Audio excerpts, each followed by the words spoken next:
ഇതെന്തൊരു കഷ്ടമാ. എനിക്കെന്തിനാ കൊച്ചുങ്ങളെ? അവരെ ആർക്കെങ്കിലും കൊണ്ട് കൊടുത്താ കോടികൾ കിട്ടുമോ? കോടികളല്ല എടി, ഒരു 100 രൂപ തികച്ചു കിട്ടുമെന്ന് പറഞ്ഞാൽ നീ അത് ചെയ്യും. അത്രയ്ക്ക് വൃത്തികെട്ടവളാ നീ. കുഞ്ഞിനെ സംരക്ഷിക്കാൻ പറ്റാത്തവർ കൊണ്ടു നടക്കരുത്. നഷ്ടപ്പെട്ടിട്ടുണ്ടെങ്കിൽ വേണ്ടപ്പെട്ടവര് പോയി കണ്ടുപിടിക്കണം. എനിക്ക് പോവാനുള്ളിടത്ത് പോയേ പറ്റൂ.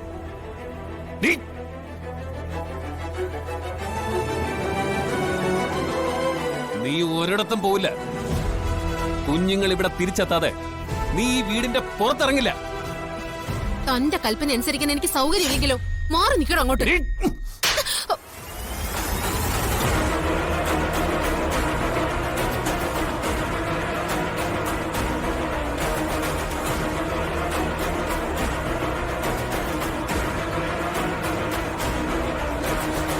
നീ പണം ചോദിച്ച് പ്രശ്നം ഉണ്ടാക്കിയപ്പോ നീ പറഞ്ഞൊരു വാചകം നിനക്ക് ഓർമ്മയുണ്ടോ? ഇതിനുള്ളത് നിങ്ങൾ അനുഭവിക്കുമെന്ന്.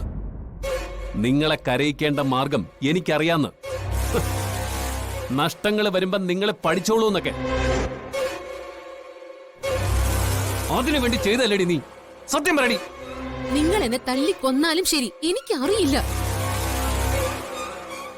ആദ്യമായിട്ടല്ലല്ലോ രണ്ടും കൂടെ കുരുത്തക്കേട് കാണിക്കുന്നത്. ഇവിടെ മുകളിൽ കയറി ചാവാൻ നോക്കിയിട്ടില്ലേ? അച്ഛനും അമ്മയും കല്യാണം കഴിപ്പിക്കാൻ വേണ്ടി നാട് വിട്ടു പോയിട്ടില്ലേ? അതുപോലെ എന്തെങ്കിലും കാണും കുരുത്തം കെട്ട രണ്ടെണ്ണത്തിന്. എന്നെ ചോദ്യം ചെയ്ത് വെറുതെ സമയം കളയണ്ട.